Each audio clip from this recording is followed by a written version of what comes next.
Je m'appelle Luis Pereira Blanco, je suis d'origine portugaise. J'ai pris la suite de l'entreprise de mon père, qui est portugais aussi, donc il s'est expatrié en France. Au Portugal, il travaillait aussi dans la rénovation-restauration de vieilles bâtisses. Donc je manage 5 compagnons avec moi. Nous essayons d'intervenir au plus dans le bâti ancien, qui est de l'histoire. Notre entreprise, nous formons une équipe. Moi, je manage, mais c'est des gens qui sont aussi compétents que moi pour intervenir sur ce genre de bâtisse. Notre priorité, c'est de former un réseau, qu'on puisse intervenir avec des collègues artisans qui ont la même passion que nous, parce que le bâti ancien, c'est déjà une passion. Pouvoir intervenir sur des choses qui ont été réalisées par des gens, par nos ancêtres. Donc, comme dit le proverbe, nous n'héritons pas du patrimoine de nos anciens, nous ne faisons qu'en emprunter à nos enfants. Donc, si nous l'empruntons à nos enfants, autant de leur restituer, restaurer en bon état. Nos clients, c'est du particulier beaucoup, parce que souvent nous partons de ruines carrément et nous restituons à l'original des tas de pierres. Nous avons aussi les communes, comme le site où nous sommes présents. Donc c'est les communes qui viennent nous chercher, qui nous demandent d'intervenir. Ce que je regrette un peu, c'est que nous avons beaucoup de savoir-faire sur place et que souvent, c'est comme sur ce site-là, souvent c'est des entreprises qui font 200-300 km, qui viennent intervenir, alors que les compétences sont sur place, c'est des fois à moindre coût. Sur le type de chantier sur lequel qui est tout échafaudé, nous avons commencé à intervenir. Donc nous avons commencé à piquer les joints. Donc on se fait ça en recherche. Il y a des endroits où ils sont plus ou moins dégradés, donc on va pas les toucher. D'autres où on va intervenir. On fait une analyse sur les mortiers qui ont été utilisés par nos prédécesseurs. Donc de toute façon, c'est des sables locaux, c'est des sables qui ont été pris sur des baumes aux alentours, parce qu'à l'époque il n'y avait pas de carrière ni de gravière. Les chaux, c'est des chaux naturels, c'est des chaux, mais des fours, ils étaient pas loin, où ils étaient dans le Vercors. Donc on essaye à l'heure actuelle, mais c'est vrai que ce type de chaux existe toujours. Les fours ont disparu malheureusement. Maintenant, donc il y a des industriels qui ont pris ça, qui ont essayé de sauvegarder ces savoir-faire, parce que cuire la chaux, c'est pas non plus donné à tout le monde.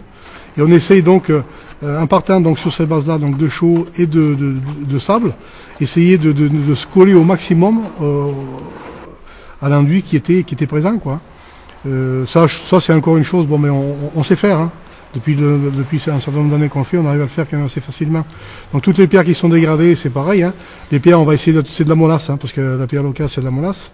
Donc on essaye de retrouver dans nos stocks, parce que mais quand on déconstruit, on ne démolit pas, on déconstruit.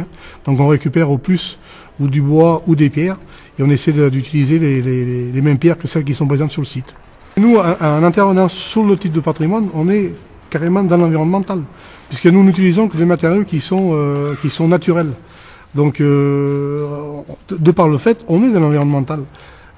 Par contre, c'est vrai qu'on doit sensibiliser nos camarades artisans qui sont un peu plus en dehors du patrimoine. C'est une obligation que doit avoir chaque artisan, justement, de rentrer dans ce critère-là. Mais c'est difficile parce que il y a d'une partie l'environnemental, il y a d'une autre partie les lobbies financiers, donc les grosses industries, qui eux, des fois l'environnemental, ils s'en tapent un peu, On n'a pas de chantier spécifique qui nous laisse le meilleur souvenir, parce que même quand on fait un petit chantier, on ne reste qu'une semaine, pour nous c'est un bon souvenir, parce que à partir du moment où on intervient sur du patrimoine, c'est toujours un souvenir. On ne peut pas privilégier un chantier par rapport à un autre. Après, il y a l'importance du chantier, oui. Il y a des chantiers où on va travailler pendant un an, comme certains, d'autres où on va intervenir beaucoup moins de temps.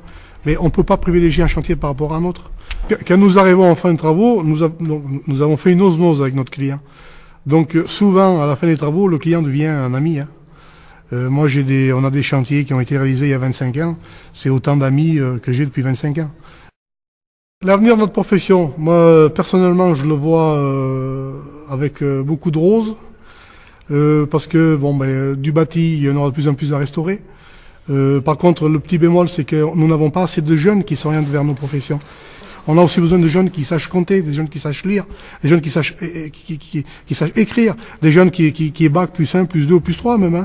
Ils ont tout à fait leur place dans nos métiers. Et ça, c'est encore, je pense qu'on doit peaufiner encore ces relations qu'on a, justement, avec entre nous et puis le corps enseignant, quoi. À l'heure actuelle, je peux dire que je suis un artisan heureux, parce que je vais avoir bientôt 50 ans. J'ai attaqué dans la profession, j'avais 10 ans, donc tout en allant à l'école, je travaillais avec mon père sur les chantiers. J'ai toujours fait ça. La retraite, j'y pense pas, parce que bon, mais c'est vrai que on a un métier qu'on peut dire c'est vrai qui est un peu, on peut pas dire dur, qui est un peu difficile que d'autres métiers, parce que bon, on a souvent des poids à remuer, des choses comme ça. Enfin, à l'heure actuelle, on a quand même des engins qui nous soulagent beaucoup, hein. Donc, et puis bon, mais je suis satisfait de voir quand on intervient sur un patrimoine comme ça, de voir le fini. Là, vous êtes en train de filmer. Ça fait combien? Ça fait 5-6 ans qu'on a réalisé les travaux. Je suis toujours content de venir et puis de voir que ça évolue bien.